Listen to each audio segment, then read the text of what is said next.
কয়েক বছর ধরে লাগামহীন চাঁদাবাজি, হয়রানি, নিরাপত্তাহীনতা সহ বিভিন্ন অব্যবস্থাপনায় বেহাল অবস্থা নোয়াখালী বিজ্ঞান ও প্রযুক্তি বিশ্ববিদ্যালয়ের।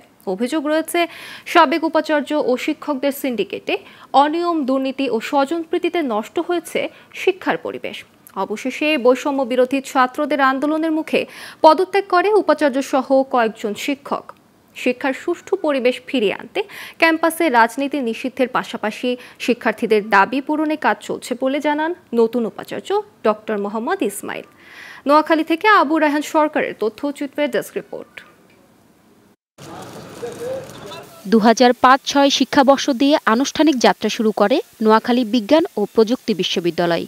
বর্তমানে 31টি বিভাগে প্রায় 8,000 ছাত্রছাত্রী পড়াশোনা করছে। অভিযোগ রয়েছে সাবেক উপাচার্য ও শিক্ষকদের স্বজনপ্রীতির কারণে বারবার সমালোচনার মুখে পড়েছে বিশ্ববিদ্যালয়টি।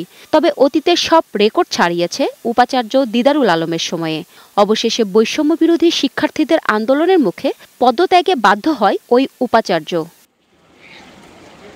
এ বিষয়ে বৈষম্য বিরোধী ছাত্র আন্দোলনের সমন্বয়করা বলছে, ছাত্র রাজনীতি নিষিদ্ধ করায় শিক্ষার সুষ্ঠু পরিবেশ ফিরে আসতে পারে এই বিশ্ববিদ্যালয়ে। আমাদের মেইন দাবি হলো যে আপনার ক্যাম্পাসের মধ্যে একটা সুষ্ঠু পরিবেশ আনা, লেজুর ভিত্তিক শিক্ষক এবং ছাত্রদের পলিটিক্সটা নিষিদ্ধ হওয়া। বলতে গেলে অনেক হালকা হয়েছে, আগে ভারী ছিল, গুমোট ছিল, কিন্তু বর্তমান সময়ে সেটা অনেক হালকা হয়ে গেছে এবং স্টুডেন্টরা অবাধে সবাই চলাচল করতেছে।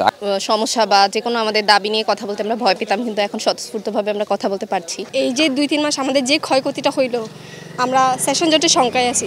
এদিকে হাসিনা সরকার পতনের 1 মাস পর বিশ্ববিদ্যালয়ে খোলায় শিক্ষার্থীদের দাবি বাস্তবায়নে উপাচার্যের আশ্বাসে স্বস্তি ফিরে পেয়েছে সাধারণ ছাত্রছাত্রীরা।